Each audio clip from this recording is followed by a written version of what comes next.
आशा भोसलेंचं पार्थिव स्मशानभूमीत आणल्यानंतर विविध राजकीय व्यक्तींनी त्यांना पुष्पांजली वाहिलेली आहे।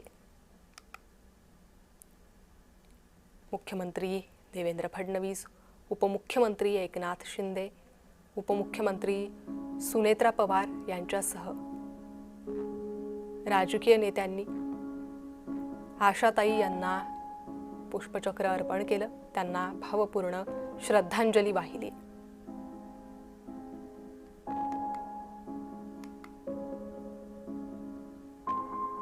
आशाताई यांचं अंतिम दर्शन घेण्यासाठी प्रत्येक क्षेत्रातील दिग्गज उपस्थित होते। राज्याचे मुख्यमंत्री, उपमुख्यमंत्री यांनी त्यांना श्रद्धांजली वाहिली।